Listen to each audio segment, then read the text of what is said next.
Ito guys, share ko lang sa inyo kung paano ako nagto-troubleshoot ng katulad niyan heater. Madalas kasi nasisira yan sa amin. Ang pinaka the best talaga na weapons guys, na para maayos mo ang troubleshooting sa electrical, gumamit ka talaga ng multimeter. Yan talaga ang pinaka the best na dapat pag-aralan mo kung ano ang function ng multimeter. Dahil yan ang sikreto sa mga technician na nagagawa nila ang kanilang troubleshooting sa electrical dahil sa multimeter.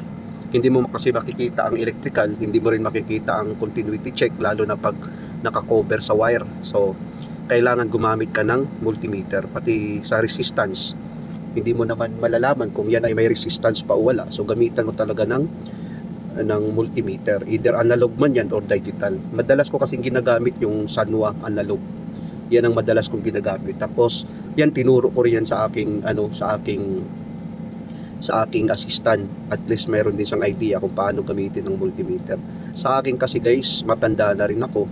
Gusto ko na lang ibahagi kung ano yung natutunan ko na konting kaalaman sa electrical. At least yung assistant ko magkakaroon din ng idea kung paano mag-troubleshoot, lalo na itong sa heater.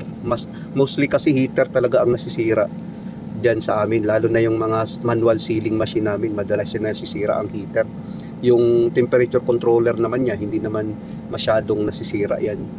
Ang heater talaga, kasi may possibility dahil may tubig kasi dyan sa amin, na prone sa tubig.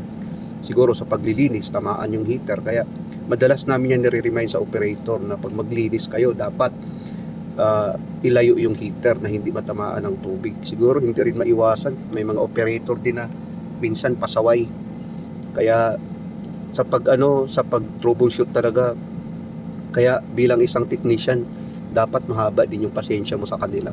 At isa pa sa pag troubleshoot talaga, dapat pasensyoso ka rin, hindi kayong madaling magalit pag hindi mo nakukuha yung troubleshoot.